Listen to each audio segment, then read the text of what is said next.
guys, this is Dandelion Song, and here's Higgins and Nona.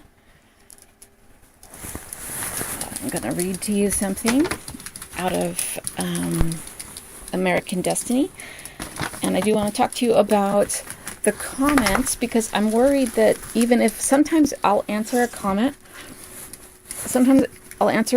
and then I'll go back and the comment won't have been answered, and then I get the feeling I just don't want you guys to think that I'm ignoring you.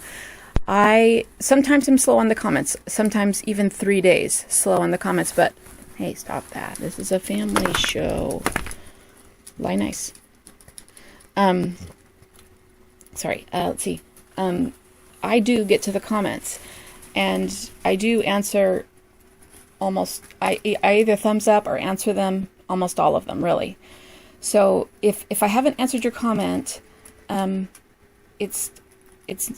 I just don't want you to think I'm ignoring you. It's YouTube, and I think they do that to separate us so that you won't feel the community. But I do appreciate the community. Come here, Nona. Show them how you can give me 5. There you go. I do appreciate the community, and I do want you to have that community feeling. So I hope they will stop messing with our comments. I'm also wondering if things will go better on Zeekly. I would like to test that comment. All of that stuff over there is a little more gentle, a little more clumsy, a little harder to manage. It's harder to do everything over there. But I do have a lot of videos up there now, and I'm curious if their comments will go better. Let's see, what else was I going to say about comments? I was curious. Well, I want to explain my floor here. I had my pottery wheel in here, and so instead of ruining the oak floor, we put down the fake oak floor. So that's what that is. Oh, also, I was going to tell you, I did order some fresh warmer, because I've talked to you a lot about controlling the parasites in your home. I have 2 parasite videos. I'd like for everybody to watch those, because I feel like that is the first thing that you need to do. All the other health things are important too, but you cannot make headway, especially if you're already tired and sick from parasites. Will not let you make headway, so you must take care of this. Well, anyway, I looked at Amazon, because that's where I had bought them last time, and they weren't there. So then I went to eBay, and there are a lot to choose from there. So I'm going to switch to a new product. I got a 12 count, and it's going to work. I think there's a dosage, like he gets a half a pill and she will get 2 pills. And so I'm going to keep worming them every month. I haven't done any saliva tests on them to make sure they're okay. I think they are okay, though. I can tell with him when he's not okay, because his gray hair suddenly increases, and he has a tiny touch right now, which I'm going to give him some Clarkia. But he, what was I going to say? If I give him Clarkia, usually every single bit of gray hair will go away. And he is, I think, 10, 11, or 12. I really should find that out, shouldn't I? He's got his little coat on right here, and so he doesn't freeze. If I don't put his coat on, I think he's got a thyroid issue, even though he's not overweight. Because if he doesn't have his coat on, he will stay right next to my heater right there. All right, enough talking to the dogs. I have something I want to show you in the Secret Destiny of America, something I didn't know, and I think you're going to like it. All right, was there another update about comments? Can you get back on your spot? Back on your spot right there. Back. Go back. She has a spot so I can walk around her. And where's your blanket, Higgins? I have to go get his blanket. Okay, I'll just tell you if I remember it later. All right, say goodbye, Nona. Show him your high five again. She does tons of tricks. This girl's smart. Can you sit? Yes, but gentle high five. Gentle. That's a low 5. See? Can you do gentle? Sit. Gentle. Sit. There. She's trying to be good. I'm trying to be good. Oh, she knocks me over. Okay. All right. Good girl. Okay, we could stop now. Funny.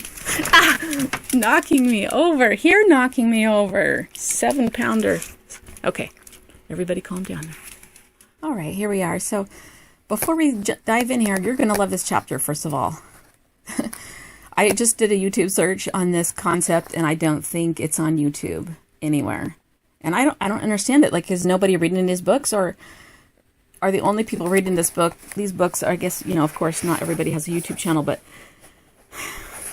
it just blew my mind. So I told my son, because he's a history nerd, except for he has, you know, like everybody else, he has all, you know, Disney history, so it's a little discouraging. I used to homeschool my kids, and I used to read them. I remember I read them The Mayflower, because I got to a point where I couldn't read the books that they wanted to hear.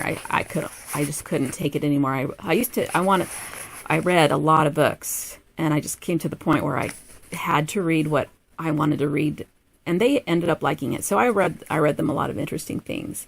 So I read them The Mayflower, and I think, gosh, by, and I can't remember who it's by. And that was actually, you know, I was public schooled, and that was my first introduction into our history. Is just, you know, I'm not even saying the Mayflower is right, but it's so much more of a important insight into what might have really happened compared to the Disney version that I got. So my son didn't know about what I'm about to tell you about George McClellan. No, sorry, General, I don't know if his name's George or not, General McClellan. But before we get to that, I do want to address Hurricane Patricia. I only saw it very quickly on the Thor news, because I think he's hilarious. I feel like I need to laugh with the news, just, you know, to cope. Do you guys feel like that? So that's why I watch Team Wake 'em Up and Thor news, and then I take it from there. Well, so Thor news, and I haven't confirmed this on my own, so I'm embarrassed, kind of, but I still want to bring it up. So Thor news showed a picture where it says that Patricia is going to join 3 other storms after it crosses. Now,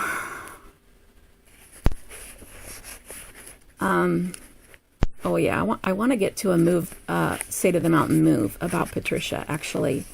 I think it might be too late, because I think it's already hitting Mexico, and I just have a feeling about all those people there in that place. And it's amazing, because right where it's making landfall, I was looking at a place to move there, and it's so beautiful.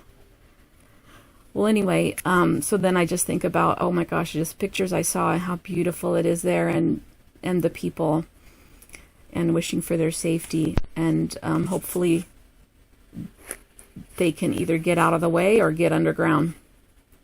195-mile-an-hour winds. I don't know what it's doing. I haven't checked it recently, but I just want to address that I am aware of some of these things. This Halloween asteroid, I did a little video on that. It's really hard to tell for me from the code whether it's something that's actually out there or not.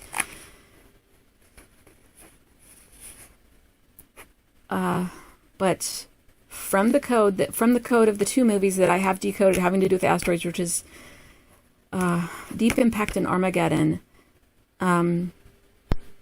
they do both of those in code that the asteroid is real, but any attempts to deal with the asteroid is coded to be false.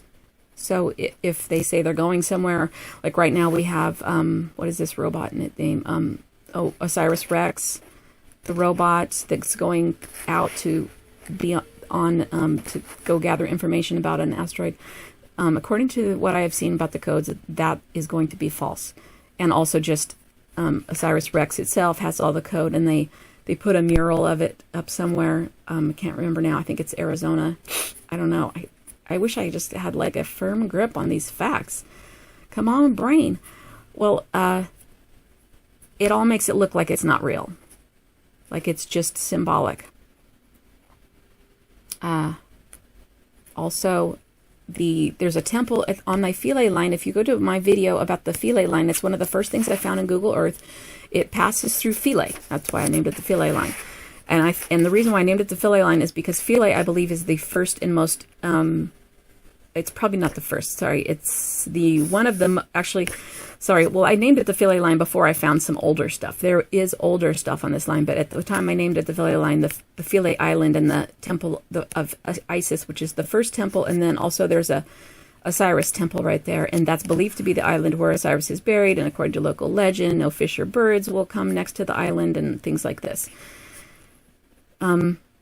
Sorry, so anyway, Philae. So the European Union has a robot called the Philae robot that's supposed to go, it's an asteroid robot, and then they had a story about that it had basically landed on the asteroid. I can't remember which one it landed on, but that it came back to life as it got closer to the sun. So it was all just coded speak about Osiris. And at the time, I didn't know very much about Osiris, so I thought, I didn't know if this is like, demonic or, what are they talking about? And I was thinking, oh, this is the Dark Lord coming back to life or something like that. I'm coming to believe that Osiris is, kind of like the good guy, god of the fourth age of possibly Atlantis, and then later Egypt. I think he was the good guy of their religion. Now, if he is eternal and he is a good guy, it's possible that he would come back as a teacher and have different names, and maybe we're dealing with teachers of righteousness that are kind of connected throughout the ages. So I just want to open your mind to that possibility. And if that's true, then when they make a story about this Philae robot coming back to life, and the Philae Island is the burial site of Osiris, then it's almost like that's a hopeful story. So that's hard to believe because it's NASA. All right, here we are. We rowed our boat in a circle. All right, well, we did it together. Okay, so that covered the asteroid. I'm gonna take a look at the asteroid. If I find anything else new, I'll bring it to you. Oh, Patricia, gosh. I will look at all the code on Patricia. But the thing that concerns me straight off is that the picture that shows, if Thorn News is right about that it's supposed to join two other storms, that is foreshadowed in both Tomorrowland, which I wish to bring to you. I had to bring the movie back. I think I need to buy the movie, possibly. I'm not sure. Maybe I'll look at that at half.com. That's a good place to buy movies instead of renting them. Okay, well, it's also foreshadowed in The Day After Tomorrow. Giant storms that join. And in The Day After Tomorrow, that is tied to the Arctic blob. Of course, right? The cooling of the Arctic waters and the stopping of the movement of the waters, which also stops the movement of the humidity in the air.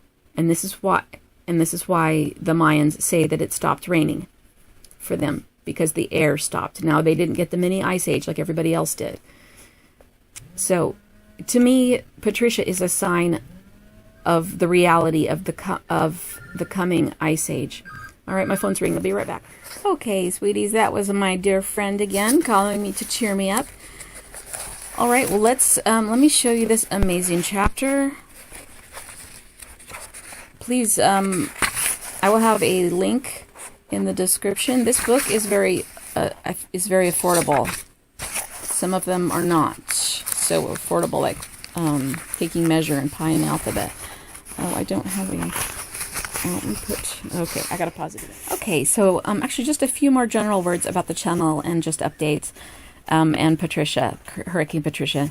I think I got through the concept of that. I do believe what I saw of the three combining storms, and I will go into that. I will study that more before I say too much more on it, but it does look like that is exactly foreshadowed in the tachyon particle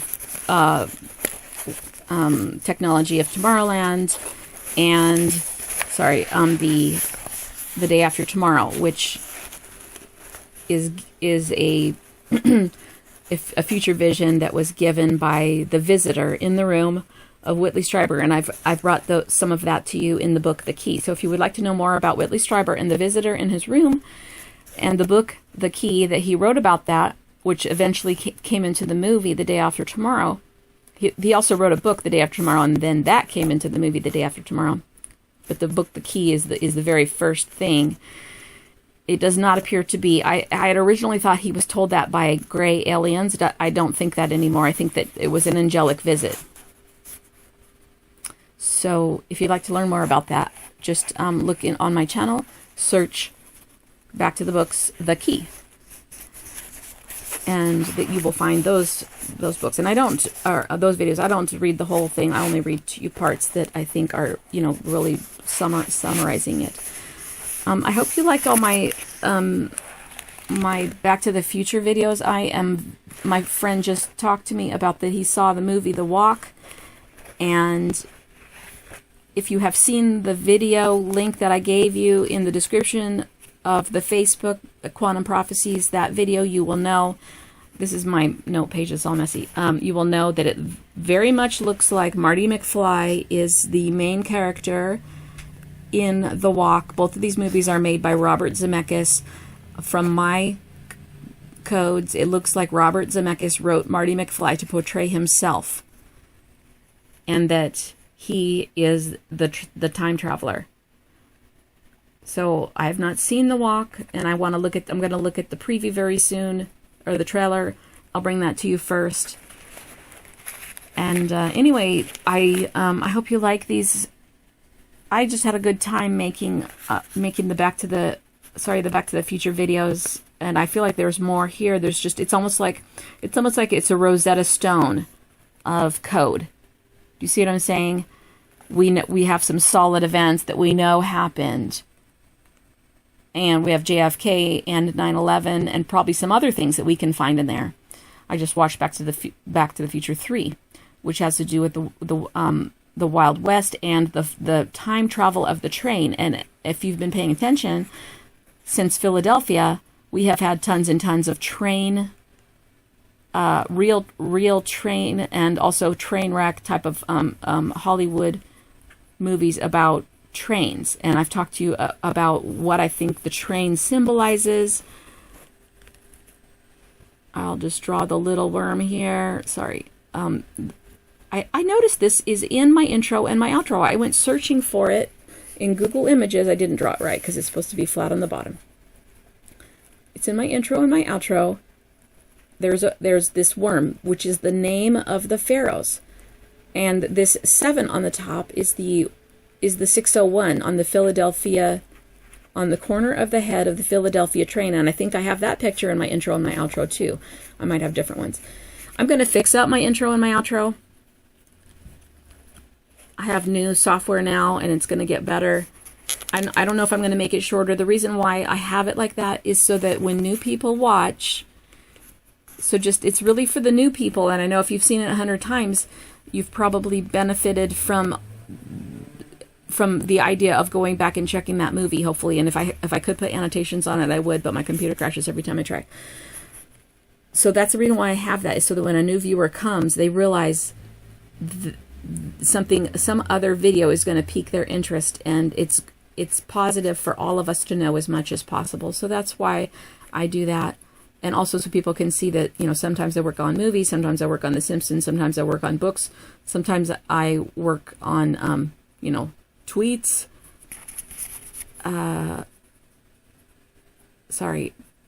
Sometimes, and then, Google Earth, just so that people get an idea of what it gives them an idea more what the channel's about, and I hope that they will stick around to find out more.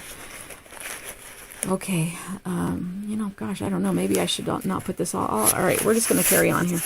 All right, so this chapter is called The Prophetic Dream of General McClellan. This is the book The Secret Destiny of America by Manly P. Hall.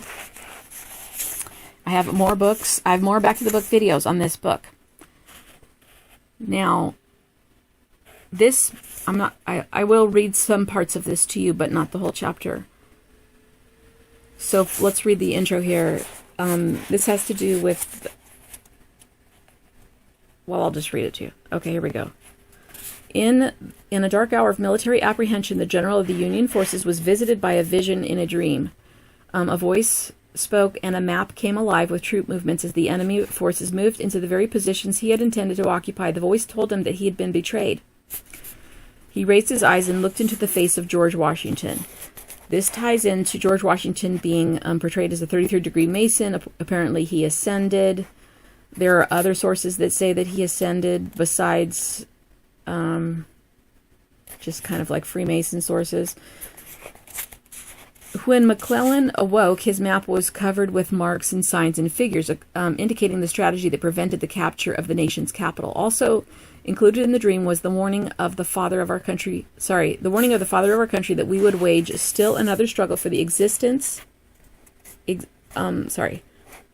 for existence, ere another century shall have gone by against the oppressors of the whole earth. So that this does foreshadow to these times. So this would be a century, right? Would be 1962. And that's right at the JFK time. I just think it would be so interesting. And I think I have this ability, I just have to probably focus it, to know who is who in which lifetime. You know, I know that JFK played other roles, and I don't know if he really died in his assassination or not, but you know, if we just look behind the scenes and we see who is who and who has come back with which mask on, I think it's going to be very interesting. All right, the story of General McClellan's dream is preserved in the general's own words and seems to have appeared in print for the first time in the Portland, Maine Evening Courier of March 1862. Had the story had not been true, it is almost certain that McClellan, let me turn on another light. McClellan himself would have made some statement of disapproval or demanded a retraction. General McClellan's career as a soldier was not exceptionally brilliant. Okay, I'm going to skip that part.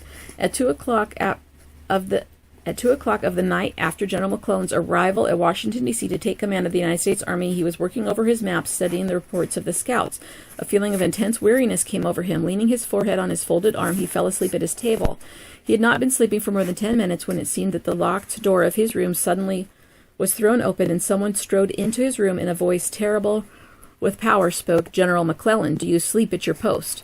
Rouse you, or ere it can be prevented, the foe will be in Washington." The general then describes in some detail his strange feeling. At the moment, he seemed to be suspended in the center of infinite space, and the voice came from a hollow distance all around him. It's interesting that he says it this way, a hollow distance all around him. Have you heard that sound? When something sounds like it comes from a hollow distance all around you, have you heard that sound? I have. It's a exact description. He started up, but whether he was really awake, he was never able to decide. The table covered with maps before him was still before him, but the furniture and the walls of the room and other familiar objects were no longer visible. Instead, he was gazing upon a living map, including the entire territory of the country from Mississippi River to the Atlantic Ocean. McClellan tried to see the features of the being that stood before him, but could discern nothing but a vapor having the general outline of a man. As he looked upon the great map, McClellan was amazed to see the movements of the various troops and regiments, a complete pattern of the enemy's lines and distribution of forces. The general was immediately infused with great elation, for he felt the movements on this extraordinary map would enable him to bring the war to a speedy and victorious termination. I think there's a better description in here. I don't want to read it twice. Nope. Okay. All right. This elation changed to great apprehension. He saw the enemy's forces moving to certain points which he himself had intended to occupy within the next few days. He quickly realized that in some way his plans were known to the enemy. Then again the voice spoke, "General McClellan, you have been betrayed. Had God not willed otherwise, ere the sun of tomorrow had set, the Confederate flag would have waved above the capital and your own grave. But note what you see. Your time is short." It's interesting. It's like Scrooge, right?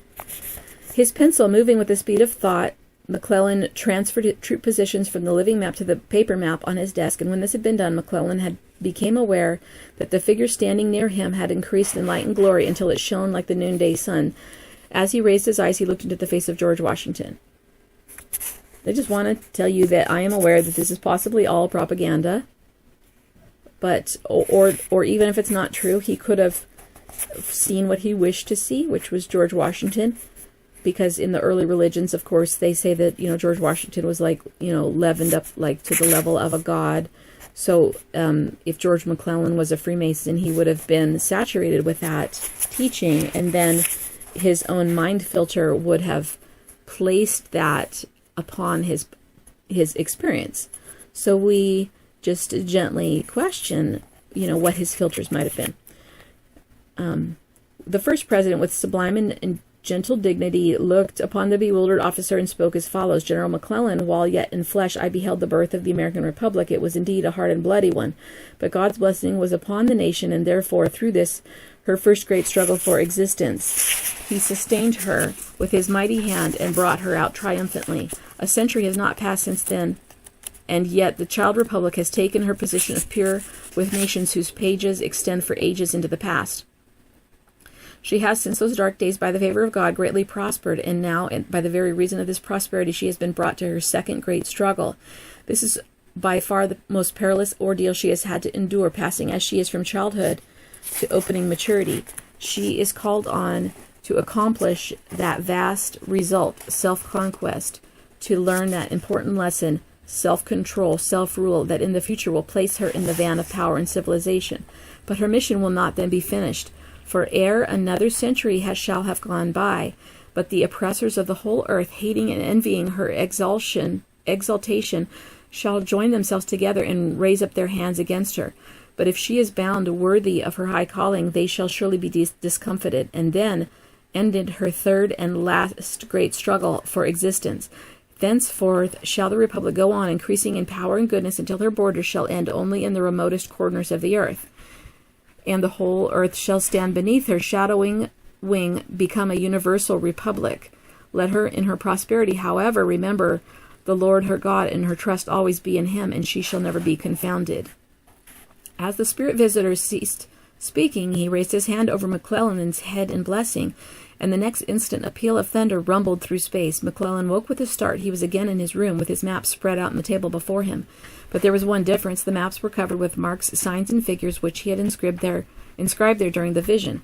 McClellan walked about the room to convince himself that he was really awake, and then he returned and looked at the maps. The markings were still there. Convinced now that the experience was heaven sent, McClellan had his horse saddled and rode from camp, making the necessary changes in his strategy to meet the enemy's planned offensive. His moves were successful, and he prevented the capture of the city of Washington. At the same time, the Confederate army was so close that Abraham Lincoln, sitting in the study at the White House, could hear the rumble of the Confederate artillery. General McClellan concludes his account of the strange vision that saved the Union with these words: Our beloved, glorious Washington shall again rest sweetly in his tomb, perhaps until the end of the prophetic century approaches, that is to bring the Republic to a third and final struggle, when he once more, laying aside the crements of Mount Vernon, become a messenger of succor and peace from the great ruler who has all nations of the earth in his keeping. But the future is too vast for our comprehension. We are children of the present. When the peace shall again have folded her bright wings and settled over our land, the strange, unearthly map, marked while the spirit eyes of Washington look down, shall be preserved among American archives as a precious reminder to the American nation what in their second struggle for existence they owe to God, the glorified spirit of Washington. Verily, the works of God are above the understanding of man. It is written in the old books that when the brothers of the quest... Okay, I'll just keep reading. It is not difficult to understand how a man who had been granted so strange an experience should come to realize that his secret destiny is overshadowing the country for which he fought. The prophetic import contained in the vision is now apparent. As the entire account was published in 1862, there can be no doubt that we are in the presence of a genuine example of foreknowledge. It is now 80 years since Washington appeared to General McClellan. I have to check the dates. It's probably more than 80 years. And within the century of the powers of the earth have risen to destroy the concept of world democracy. America is in the vanguard of the democratic nations, seeking to preserve its heritage from the encroachments of totalitarian powers. It is already obvious that in the post-war period of Reconstruction, America must become a leader of nations. Okay, the last paragraph says, it is written in the old books that when the brothers of the quest desire to bring about changes in the mortal state, they send messengers in strange dreams and mystic visions, and accomplish their purpose by revealing their will to the leaders of nations in sundry and curious ways. Whether we wish to believe the spirits of the dead return to guide the living, or whether we choose to accept that man possesses faculties and powers which under great stress bring his consciousness a little nearer to universal truth, one thing is certain. Men unaccustomed to spiritual ways of life have received visions and heard voices, and by obeying these mysterious powers they have contributed to the progress and security of their fellow man. All right, well, I just think that speaks to today. We have again been taken over by the dark, so we again struggle. To me, you know, I am aware of my human tendency to want to believe in things that are encouraging and good. So I do have to watch that. But for me, I found this encouraging, and that there is a true vision for America, and that the founding fathers struggled for what is right, possibly, that they were not on the wrong side. And this goes to my theory that not all Freemasons are bad. Not all Freemasons are good. And that they have all infiltrated each other. So this is the battle. This is the mighty battle that we are engaged in right now. I don't know if I'll bring to you all of these small decodes I did. I decoded General McClellan, so you can pause it right here to look at that. I decoded voice. He heard a voice, so you can pause and look at that. You've seen me do these by hand enough times. You know my notation. I wanted to see what they meant by their word fellow. You can see that this is the final creation number, and this is the prime of the final creation number in the menorah gematria. I decoded the word vision. You can stop on any of these. What's this word? Can't read my own writing. Oh, count. I did this because of viscount. I saw a vis, and then I knew about that word to count. And so viscount, the count is again the final vision. So I would say this would be the dark code, and this is possibly the light code. Very interesting. When you see the box around the words, that means that pay attention to that part of the word.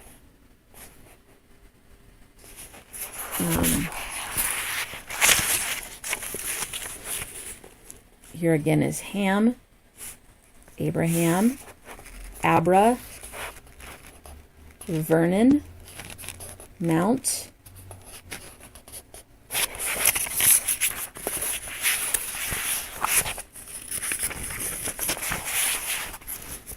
sleep, foe,